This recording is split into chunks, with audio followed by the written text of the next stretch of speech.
Current affairs के सबसे महत्वपूर्ण सेशन में आप सभी का स्वागत है।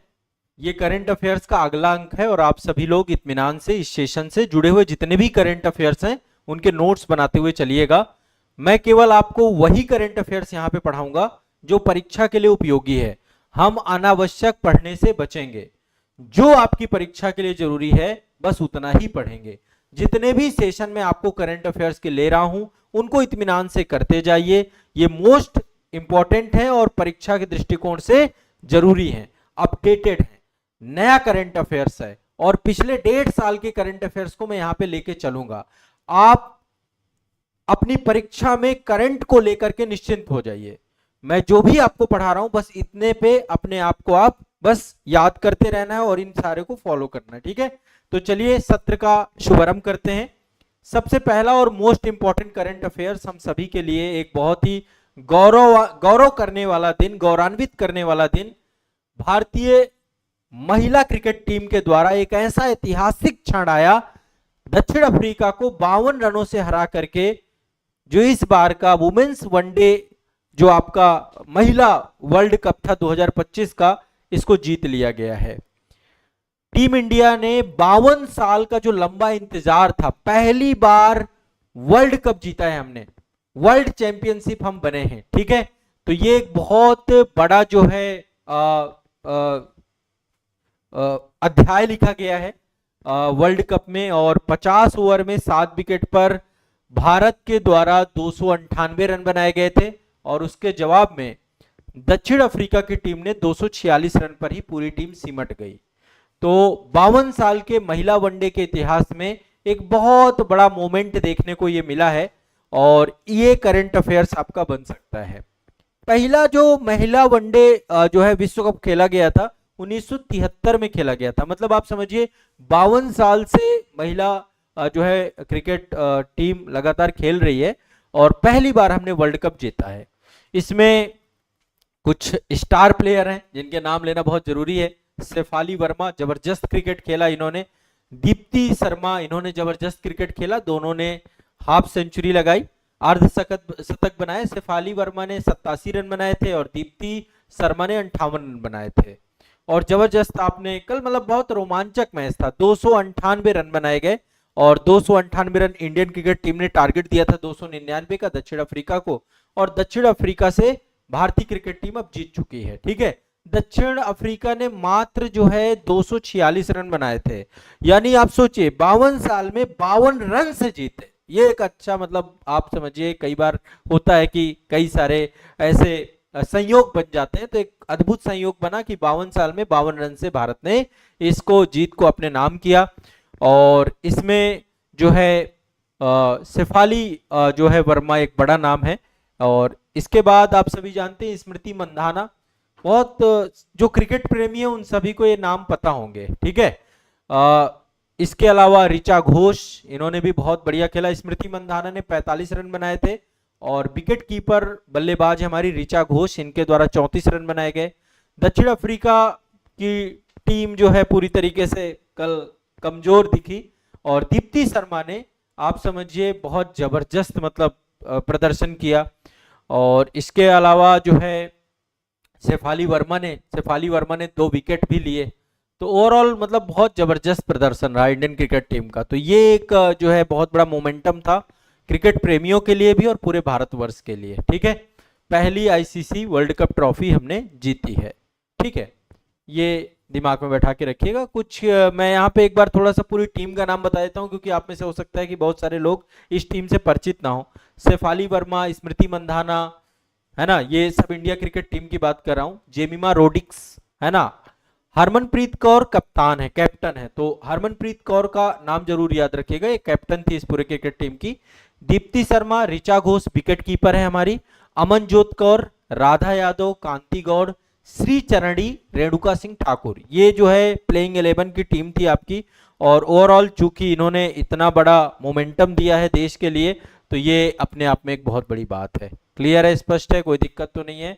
और इसके अलावा अब इससे जुड़े हुए कुछ बहुत ज्यादा क्वेश्चन आपसे बनेंगे नहीं, बस आपसे यही पूछा जाएगा कि एक्चुअल में इस बार का किसने जीता, तो ये आपके दिमाग में होना चाहिए, ठीक है ना।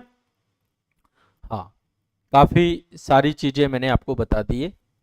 अब आगे चलते हैं अगले करंट अफेयर्स में। एक ये बहुत इंपॉर्टेंट मोमेंट था।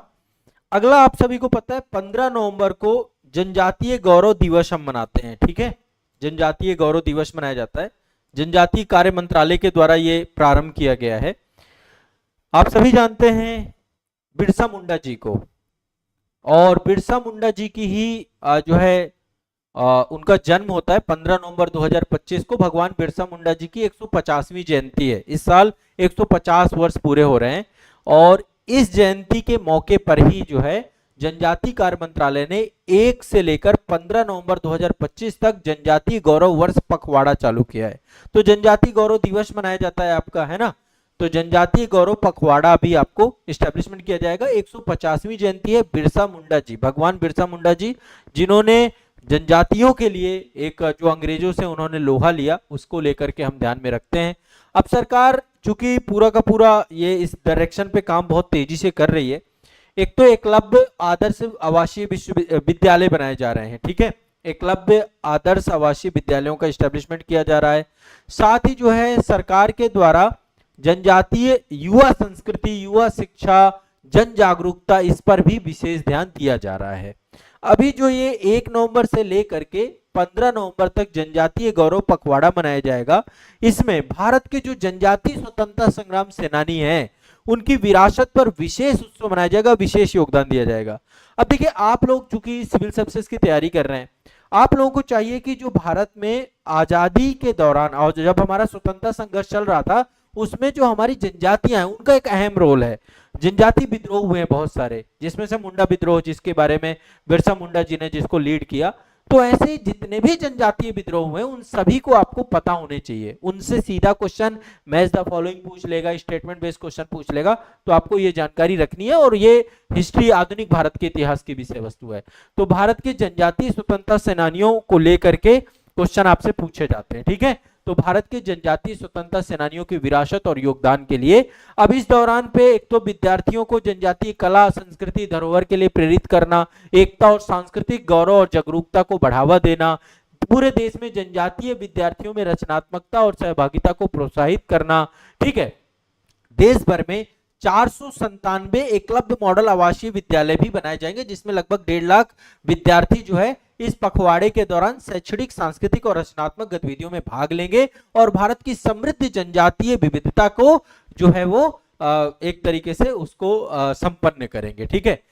तो ये एक आपको दिमाग में बैठाना है। एक चीज और आपको याद रखनी चाहिए, भारत में जितनी भी जनजातियां हैं, है ना, उन सभी जनजातियों का क्या आवास स्थल है, कहाँ की जनजातियां हैं, सब क्षेत्र की अलग अलग जनजातियां हैं। जैसे थारू जनजाति यूपी की हो गई, या फिर भील जनजाति हो गई, जो है गौड़ जनजाति हो गई, नॉर्थ ईस्ट की जनजातियां इतनी सारी।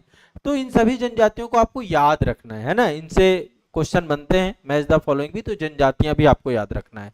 बहुत सारे मार्चेस निकाले जाएंगे, पदयात्राएं निकाली जाएंगी, सांस्कृतिक प्रस्तुतियां की जाएंगी, प्रदर्शनी निकाली जाएंगी, बहुत सारी प्रतियोगिताएं और कार्यशालाएं होंगी, इसमें बहुत सारे सम्मान समारोह भी होंगे, ठीक है। भगवान बिरसा मुंडा जी 15 नवंबर 2025 को जनजातीय गौरव दिवस मनाया जाएगा। इसी के साथ ये समाप्त होगा। बिरसा मुंडा जी की 150वीं जयंती के उपलक्ष्य में मनाया जाता है। बिरसा मुंडा जी को धरती आबा या पृथ्वी के पिता के नाम से प्रसिद्ध थे। बिरसा मुंडा जी ने ब्रिटिश शासन के खिलाफ संघर्ष किया, जनजातीय अधिकारों के प्रति रक्षा की और अपना पूरा जीवन समर्पित कर दिया। उनके साहस, उनके आदर्श, उनके बलिदान को पूरा देश जो है प्रेरणा ले रहा है और उनसे जीवन सीख रहा है हम, ठीक है। तो ये भी ध्यान रखना है। एक चीज और ध्यान रखिएगा, एक जो है सोसाइटी बनाई गई है जिसका नाम है NESTS, ठीक है। ये कुछ तकनीकी शब्द हैं जिनको लेकर के भी आपको चीजें याद रखना है। NESTS ये है आपका राष्ट्रीय जनजातीय विद्यार्थी शिक्षा सोसाइटी, इसका फुल फॉर्म है, लिख लीजिएगा, राष्ट्रीय जनजातीय विद्यार्थी शिक्षा सोसाइटी, ठीक है। ये जनजातीय कार्य मंत्रालय भारत सरकार के अंतर्गत एक स्वायत्त संस्था है, एक सोसाइटी है जो एकलव्य मॉडल आवासीय विद्यालयों को संचालन करेगी, ठीक है। एकलव्य मॉडल आवासीय विद्यालय, एकलव्य हाँ, ठीक है, ये आपको दिमाग में बैठा देना है। एकलव्य मॉडल आवासीय विद्यालय, इनको संचालन कौन करती है? नेक्स्ट, ठीक है, राष्ट्रीय जनजातीय विद्यार्थी शिक्षा सोसाइटी, इसके द्वारा जनजाति कार्य मंत्रालय के अंतर्गत एकलव्य मॉडल, जो एकलव्य मॉडल विद्यालय हैं उनको ये जो है चलाती है। तो जनजातीय जो क्षेत्र हैं, जनजातीय बच्चे हैं, उनको गुणवत्तापूर्ण शिक्षा प्रदान करना, उनका समग्र विकास करना, जनजातीय संस्कृति और पहचान का संरक्षण करना, और इन्हीं सब उद्देश्य से जनजातीय गौरव पखवाड़ा मनाया जाएगा। जनजातियों के बारे में अच्छे से तैयार करिएगा। हाल फिलहाल के जितने भी एग्जाम होंगे, परीक्षाएं होंगी, वो यहाँ से क्वेश्चन आपके बनते हुए आपको दिखेंगे। ठीक है, तो ये मेरा आप सभी से आग्रह है। अब देखिए आर्टिफिशियल इंटेलिजेंस का युग है, और आप देखिए इस समय चैट जीपीटी आ चुका है, चैट जीपीटी के साथ साथ जेमिनी आ चुका है, और भी बहुत सारे आर्टिफिशियल इंटेलिजेंस, ग्रोक आ चुका है, डीपसीक आ चुका है। आप लोग बहुत सारे उपयोग भी करते होंगे। मुझे पूरी आप लोगों से ये अपेक्षा है कि आप लोग जो है चैट जीपीटी या जेमिनी का उपयोग करते होंगे। आप सभी जानते हैं भारत की सबसे मूल्यवान कंपनी कौन है? रिलायंस इंडस्ट्रीज लिमिटेड, है ना। रिलायंस इंडस्ट्रीज लिमिटेड ये भारत की सबसे मूल्यवान कंपनी है। और भारत में यदि देखें, पूरे विश्व में देखें, तो सबसे बड़ी जो टेक कंपनी है वो गूगल है। ठीक है, अभी दोनों ने मिल करके हमारे देश में आर्टिफिशियल इंटेलिजेंस के क्षेत्र में एक बहुत बड़े ऐतिहासिक साझेदारी की है। दोनों ने आपस में कोलैब किया है। 30 अक्टूबर 2025 को सार्वजनिक जो है इन्होंने पूरी बात अभी बताई है। 30 अक्टूबर को इन्होंने अपना पूरा विजन बताया है। इनका उद्देश्य है कि आर्टिफिशियल इंटेलिजेंस को हर भारतीय तक पहुंचाना और भारत के लिए अपना एक आर्टिफिशियल इंटेलिजेंस इंफ्रास्ट्रक्चर बनाना। ओवरऑल देखो, मैं तो यही कहूंगा कि ओवरऑल गूगल को ही प्रमोट किया जा रहा है। रिलायंस भी अभी टेक के मामले में भारत बहुत पीछे है, लेकिन रिलायंस गूगल के माध्यम से आर्टिफिशियल इंटेलिजेंस को पूरे इंडियंस को पहुंचाना चाहता है। ये एक अच्छी पहल है। तो भारत ने ये पहल, मतलब एआई फॉर ऑल, सभी के लिए आर्टिफिशियल इंटेलिजेंस, ये जो हमारा विजन है, इस दृष्टिकोण से उन्नत तकनीकी के लिए पूरा का पूरा काम करने को लेकर के प्रयास है। तो एआई सबके लिए बने। जो जियो यूजर्स हैं, है ना, जो जियो यूजर्स हैं उन सबको मुफ्त एक्सेस मिले। तो जितने भी जियो का सिम लेते हैं, देखो ये एक बहुत बड़ा दिमाग लगाया गया है। ओवरऑल देखें, इसके अंदर की मंशा तो ठीक है, रिलायंस का प्लेटफॉर्म है जियो, और जियो के सब लोग सिम यूज कर रहे हो, है ना। तो और इसका है जेमिनी, है ना। गूगल ने अपना आर्टिफिशियल इंटेलिजेंस का जो प्लेटफॉर्म बनाया है उसका नाम है जेमिनी। तो जो लोग जियो का सिम यूज करते हैं उनको जेमिनी का जो प्रो वर्जन है वो आपको फ्री मिलेगा। कितने समय के लिए फ्री मिलेगा? 18 महीने के लिए मुफ्त दिया जाएगा। तो देखिए, ज्यादा से ज्यादा लोग जियो के सिम खरीदेंगे, ज्यादा से ज्यादा लोग जो जेमिनी, इनका जेमिनी फ्री मिलेगा। ठीक है, ये बेनिफिट वाला है, लेकिन आप ओवरऑल देखिए एक दूसरे के साथ दोनों का जुड़ाव है। 18 महीने तक जेमिनी फ्री रहेगा जो जियो यूजर्स हैं। गूगल के द्वारा जो है, जो जेमिनी प्रो प्लेटफॉर्म है, ठीक है, जेमिनी का प्रो है गूगल जेमिनी, उसको जो है आर्टिफिशियल इंटेलिजेंस के तौर पे तो ये काम अभी किया गया है। आगे चल के क्या होगा? आगे चल के वही होगा, आपसे पैसा वसूला जाएगा। लेकिन देखो, टेक्नोलॉजी है, पैसा तो सब ले रहे हैं, चाहे चैट जीपीटी हो, चाहे ग्रोक हो, सबका एक जो है प्लेटफॉर्म है। लेकिन ओवरऑल आपको ध्यान रखना चाहिए, आर्टिफिशियल इंटेलिजेंस के साथ जुड़िए। और अब जियो के माध्यम से आपको ये फ्री भी मिल रहा है, ये भी दिमाग में बैठा के रखिए। क्लियर है? 18 महीने का यदि आप पेड वर्जन खरीदते हैं तो लगभग 20 से 25 हजार रुपए का खर्चा है आपका, ये मान लीजिए। तो अभी ये सबसे अच्छा मौका है कि युवा जितने भारतीय हैं आर्टिफिशियल इंटेलिजेंस को सीखें, उपयोग करें, रोजमर्रा की जिंदगी में लागू करें, है ना। और रिलायंस ने पहले इंटरनेट और स्मार्टफोन क्षेत्र में बहुत काम किया, इंटरनेट सबके लिए बनाया। अब जो है जन जन तक जो है आर्टिफिशियल इंटेलिजेंस भी पहुंचाया जा रहा है। ठीक है, रिलायंस और गूगल दोनों मिलकर भारत ओरिएंटेड पूरे एआई मॉडल को डेवलप करेंगे, भारतीय भाषाओं और बोलियों की समग्र समझ को डेवलप करेंगे। इनका उद्देश्य है डिजिटल तकनीकी से जुड़ी हुई जो भाषाई बाधाएं हैं उनको समाप्त करना, आर्टिफिशियल इंटेलिजेंस से जुड़ी हुई जितनी सहायक सेवाएं इनको जन जन तक पहुंचाना, हर भाषा भाषी भारतीय तक इसको पहुंचाना। तो ग्रामीण क्षेत्र के लोग भी आर्टिफिशियल इंटेलिजेंस का मुफ्त में, जियो का देखो यही मॉडल है, शुरू में मुफ्त में दो, बाद में खूब पैसा वसूलो। तो उसी डायरेक्शन पे आप इसको समझिए।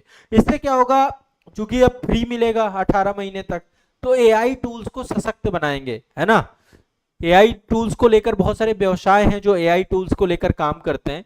ठीक है, तो ये उस क्षेत्र में भी बहुत काम होगा। जो एमएसएमई सेक्टर है उसके लिए भी है। रिलायंस क्लाउड और गूगल क्लाउड, इन दोनों के आपस के सहयोग से आर्टिफिशियल इंटेलिजेंस को अपनाना बड़ा आसान होगा। तो ये सब गूगल और जियो के माध्यम से ये पूरा काम किया जा रहा है। ठीक, याद रखिएगा आप लोग इस चीज को भी। चाइना के बारे में आप सभी जानते हैं। चाइना एक ऐसा देश है जो तकनीकी के क्षेत्र में हमेशा अव्वल रहना चाहता है। ठीक है, तकनीकी के क्षेत्र में अव्वल रहना चाहता है। और चाइना ने नया अंतरिक्ष मिशन अभी लॉन्च किया है, जिसमें वो अंतरिक्ष यात्री, 3 अंतरिक्ष यात्री भी गए हैं और 4 चूहे गए हैं उनके साथ। ठीक है, चीन में एक जगह है गोबी मरुस्थल, आप सभी जानते हैं। गोबी का मरुस्थल इस बार क्वेश्चन भी पूछा था। मंगोलिया और चाइना के पास है, कोल्ड डेजर्ट है पूरा का पूरा। तो वहीं पर जो है अंतरिक्ष यान वहीं से प्रक्षेपित किया था चाइना के। ठीक है, अभी सेंजोऊ 21, देखो चाइना से क्वेश्चन आते हैं, जो भी अभी इनके अंतरिक्ष कार्यक्रम चल रहे हैं ना, अंतरिक्ष कार्यक्रम में बहुत तेजी से काम कर रहा है चाइना। सेंजोऊ 21 एक मिशन, अभी एक अंतरिक्ष यान है, इस अंतरिक्ष यान को सफलतापूर्वक प्रक्षेपित किया गया है। ठीक है, और गोबी मरुस्थल से ही इनका जीवकॉन उपग्रह प्रक्षेपण केंद्र है। जीवकॉन उपग्रह प्रक्षेपण केंद्र, ठीक है, जीवकॉन सैटेलाइट लॉन्च सेंटर है इनका गोबी मरुस्थल पे। तो वहां से ये पूरा का पूरा रॉकेट भेजा गया है और ये रॉकेट जो है तियांगोंग अंतरिक्ष स्टेशन में पहुंच जाएगा।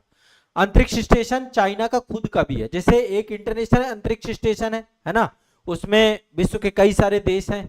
उनके अभी जैसे शुभांशु शुक्ला जो है अंतरराष्ट्रीय अंतरिक्ष स्टेशन पे गए थे। भारत भी अपना अंतरिक्ष स्टेशन बनाएगा, लेकिन हमें 2035 तक हमारा बन पाएगा। चाइना का अपना है तियांगोंग अंतरिक्ष स्टेशन। तो वहां पर जाकर के जो है ये सारे 3 पर्सन हैं, तीनों का मैं नाम बता देता हूं। एक का नाम है झांगलू, कमांडर है ये झांगलू। इंजीनियर है बूफेई, बूफेई सबसे छोटी उम्र के हैं। कमांडर है झांगलू, इंजीनियर है बूफेई और विशेषज्ञ है इसके झांग होंग झांग। अब ये नाम चाइना में नाम ऐसे ही है, फिर से एक बार सुन लो। 3 लोग हैं इस दल के, 3 पर्सन जा रहे हैं, तीनों की फोटो पीछे है। एक है कमांडर झांगलू, ठीक है, दूसरे इंजीनियर बूफेई और विशेषज्ञ हैं झांग होंग झांग। ठीक है ना, यही नाम है, चाइना में ऐसे ही नाम होते हैं। तो बूफेई जो हैं चीन के सबसे युवा अंतरिक्ष यात्री हैं, 32 साल के हैं अभी। ठीक है, इनको चीन के सबसे युवा अंतरिक्ष यात्री का गौरव प्राप्त हुआ है। और चीन में अंतरिक्ष कार्यक्रम में अब नई पीढ़ी जो है अंतरिक्ष यात्री के तौर पे पहुंच रही है। तो ये एक बहुत इंपॉर्टेंट चीज है। और इसमें चूहे लेके गए हैं, 2 मादा चूहा और 2 नर चूहा। ठीक है, और ये चीन का पहला जैविक अंतरिक्ष प्रयोग है, जिसमें स्तनधारियों को भेजा गया है, चूहों को भी भेजा गया है। चूहों को इसलिए भेजा जा रहा है ताकि भविष्य में अब मानव को धीरे धीरे अंतरिक्ष में, आप सभी पता अभी अंतरिक्ष स्टेशन तक ही गए हैं, अब धीरे धीरे हमारा अंतरिक्ष को लेकर के बहुत सारा काम होना है।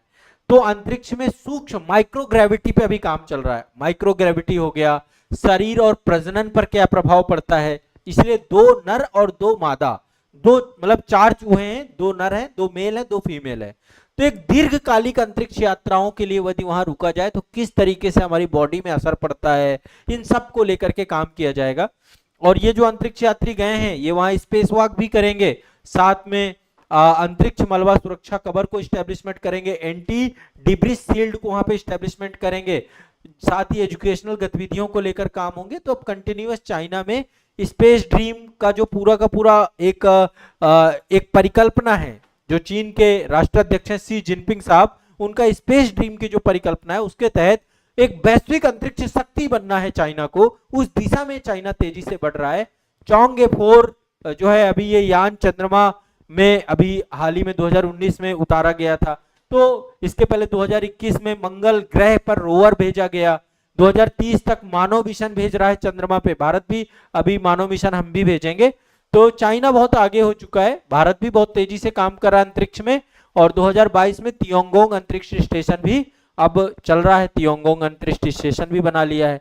तो वैज्ञानिक अनुसंधान चल रहे हैं, नई तकनीकों पे परीक्षण चल रहा है, भविष्य में चंद्र मिशनों के लिए परीक्षण चल रहा है। और वैश्विक क्षेत्र में चीन बहुत तेजी से आगे बढ़ रहा है, भारत को भी अपने कार्यक्रमों को और तेज करना चाहिए। ठीक है, तो सेंजोऊ 21 गया था, ये आपको मैंने एक जानकारी दे दी, ये भी एक करंट अफेयर्स का टॉपिक है। एक टॉपिक ये है स्वस्थ नारी सशक्त परिवार अभियान। ये एक बहुत ही महत्वाकांक्षी अभियान है महिला सशक्तिकरण की दिशा में। अभी हाल ही में 3 गिनीज वर्ल्ड रिकॉर्ड इसके नाम हुए हैं इस अभियान के। केंद्रीय स्वास्थ्य मंत्रालय ने पूरे देश में स्वस्थ नारी सशक्त परिवार अभियान, आपको पता है, सभी को पता है, एक योजना है स्वस्थ नारी सशक्त परिवार अभियान, है ना। तो इसके अंतर्गत महिलाओं के स्वास्थ्य सेवाओं को बेहतर करने के लिए, स्वास्थ्य सेवाओं के क्षेत्र में असाधारण योगदान देने के लिए अभी भारत को गिनीज वर्ल्ड रिकॉर्ड मिला है। 3 गिनीज वर्ल्ड रिकॉर्ड आपके अभी मिले हैं, ठीक है। तो ये भी आपको दिमाग में बैठा के रखना है। एक माह में सबसे ज्यादा लोगों का पंजीकरण हुआ है, जो पोर्टल आपका बनाया गया है। इसके अलावा ऑनलाइन स्तन कैंसर स्क्रीनिंग में सबसे ज्यादा लोगों का पंजीकरण कराया गया है। महिलाओं में एक बहुत जटिल समस्या देखने को मिलती है स्तन कैंसर, तो वो चीजों को लेकर के यहाँ पे पंजीकरण हुआ है। और एक सप्ताह में राज्य स्तर पर ऑनलाइन महत्वपूर्ण स्वास्थ्य संकेतन, वाइटल साइंस जो होते हैं, उसकी स्क्रीनिंग के लिए ज्यादा से ज्यादा लोगों ने पंजीकरण किया है।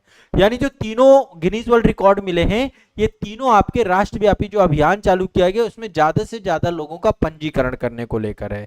तो ये जो अभियान है स्वस्थ नारी सशक्त परिवार अभियान, निश्चित तौर पे नाम ही है, महिला, किशोरी, बच्चे, इनका स्वास्थ्य और पोषण को सुदृढ़ करना, बीमारियों को प्रारंभिक पहचान करना, परिवारों को स्वस्थ जीवन शैली अपनाने के लिए प्रोत्साहित करना, और हमारे देश की जो हमारी माताएं हैं, हमारी बहनें हैं, महिलाएं हैं, उनको मातृ शक्ति के तौर पे देखना और राष्ट्र की प्रगति की आधारशिला के तौर पे तैयार करना। यदि मां स्वस्थ है तो पूरा परिवार स्वस्थ रहता है। इस उद्देश्य से पूरा का पूरा अभियान चल रहा है और अभी इसने रिकॉर्ड स्तर पर जो है पंजीकरण किया है और इस पे गिनीज वर्ल्ड ऑफ रिकॉर्ड का भी जो है वो मिला है, ठीक है। तो देखिए कितनी खबरें हो गई। एक तो आपका वर्ल्ड कप हो गया, इंपॉर्टेंट है, जनजातीय गौरव दिवस, इस पे बात हो गई हमारी। सशक्त नारी स्वस्थ परिवार अभियान, ये भी हो गया। रिलायंस और गूगल के बीच में जो बातचीत है वो भी हो गई, और चाइना के द्वारा जो अंतरिक्ष मिशन भेजा गया इस पे भी बातचीत हो गई, ठीक है ना। और कुछ करंट अफेयर्स, लगभग महत्वपूर्ण करंट अफेयर्स मैंने कवर करा दिया है। एक चीज और दिमाग में बैठा लीजिए, हमारा शहर है लखनऊ, उत्तर प्रदेश की राजधानी। अभी यूनेस्को के द्वारा क्रिएटिव सिटी ऑफ गैस्ट्रोनॉमी में लखनऊ को सम्मिलित किया गया है। यूनेस्को के बारे में सभी जानते हैं, तो क्रिएटिव सिटी ऑफ गैस्ट्रोनॉमी, इसमें लखनऊ को सम्मिलित किया गया है। यूनेस्को का आधिकारिक रूप से लखनऊ को अपने क्रिएटिव सिटीज नेटवर्क यूसीसीएन में शामिल किया गया, सिटी ऑफ गैस्ट्रोनॉमी के तौर पे, यानी खान पान की नगरी का दर्जा दिया गया है। किसकी नगरी? खान पान की नगरी का दर्जा दिया गया है। और ये लखनऊ की सदियों पुरानी जो पाक परंपरा है ना, जो गंगा जमुनी तहजीब है, जो हिंदू मुस्लिम संस्कृति का जो अनूठा संगम है, उसका सम्मान करती है। खान पकवान का शहर, खान पान की नगरी। तो यूनेस्को ने एक नई कैटेगरी है यूनेस्को की, यूसीसीएन, क्रिएटिव सिटीज नेटवर्क, उसमें यूनेस्को ने लखनऊ को भी सम्मिलित किया है खान पान की नगरी के तौर पे, सिटी ऑफ गैस्ट्रोनॉमी के तौर पे, ठीक है। ये दिमाग में बैठा के रखिएगा। अभी उज्बेकिस्तान के समरकंद में यूनेस्को का 43वां महासम्मेलन हुआ था, उसमें लखनऊ और भारत के लिए एक ऐतिहासिक उपलब्धि है। विश्व के शीर्ष खान पान केंद्रों में भारत की सांस्कृतिक कूटनीति के तौर पे जो है हमने ये पूरी उपलब्धि देखी है, ठीक है। उत्तर प्रदेश का पर्यटन निदेशालय है, उसके द्वारा इसको लेकर नॉमिनेशन हुआ, सारे दस्तावेज तैयार किए गए। 31 जनवरी 2025 को संस्कृति मंत्रालय को भेजा गया और भारत ने आधिकारिक रूप से 3 मार्च 2025 को लखनऊ को सिटी ऑफ गैस्ट्रोनॉमी के रूप में लेखांकित किया, ठीक है। पाक विविधता में नवाचार को लेकर, सतत खाद्य परंपराओं को लेकर के राज्य सरकार के द्वारा जो स्थानीय सेफ हैं, कारीगर हैं, विरासत विशेषज्ञ हैं, उनके संयुक्त सभी के देखो सबके मिले जुले परिणाम का प्रभाव होता है। और लखनऊ खान पान की संस्कृति को वैश्विक स्तर में संरक्षित करना, प्रोत्साहित करने में एक महत्वपूर्ण भूमिका के तौर पे देख सकते हैं, ठीक है। तो लखनऊ की पहचान क्या है? अवधी व्यंजन, अवधी रसोई, राजसी परंपरा, है ना, जो कालजयी व्यंजन है उनका एक बहुत इंपॉर्टेंस यहाँ पे है ना। जैसे गलौटी कबाब बड़ा फेमस है, टुंडे कबाब जिसे बोलते हैं, लखनऊ की शाही रसोई का प्रतीक है। निहारी कुलचा, पूरी कचौरी, टोकरी चाट, है ना, मलाई गिलोरी, मक्खन मलाई, ये सारी मिठाइयां हैं जो यहाँ की बड़ी फेमस हैं, है ना। तो सिटी ऑफ गैस्ट्रोनॉमी के तौर पे है लखनऊ, अपनी नवाबी संस्कृति के लिए हमेशा से प्रसिद्ध रहा है। तो ये क्वेश्चन पूछ सकता है आपसे, ठीक है। एक और जो है करंट अफेयर्स यहाँ पे मैं ऐड कर रहा हूँ। आप सभी को पता है सरकार के द्वारा अभी जीएसटी बचत उत्सव मनाया गया। 12% और 28% की कैटेगरी खत्म कर दी गई है ना। अभी कितना है 5% और 18% जीएसटी का। जीएसटी रेट में कटौती के बावजूद भी अक्टूबर 2025 में जीएसटी कलेक्शन 4.6% बढ़ करके 1.96 लाख करोड़ रुपए हुआ रिकॉर्ड तौर पे। मतलब देखो सरकार ने जीएसटी की दरें खत्म की 28% और 12% की, लेकिन आप देखेंगे जो जीएसटी संग्रह है वो अपने आप में उतना का उतना ही है ना।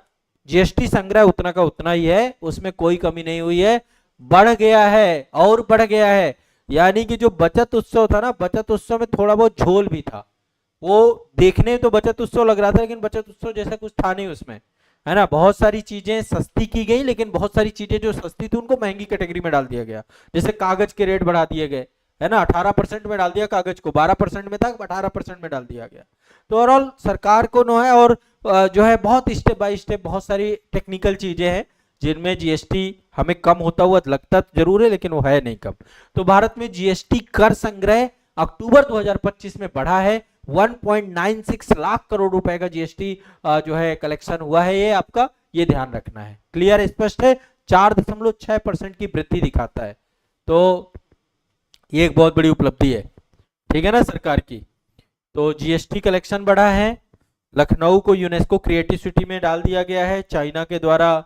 ये आपके सबको समझ में आ रहा है, चीजें लिखते जाइएगा, है ना, ठीक है। और रिलायंस ये और जियो जेमिनी के बीच में समझौता हुआ है, गिनीज वर्ल्ड रिकॉर्ड हो गया, और ये जो है आपका जनजातीय गौरव दिवस। इस तरीके से करंट अफेयर्स के सेशन में इतना ही, चीजों को याद करिए,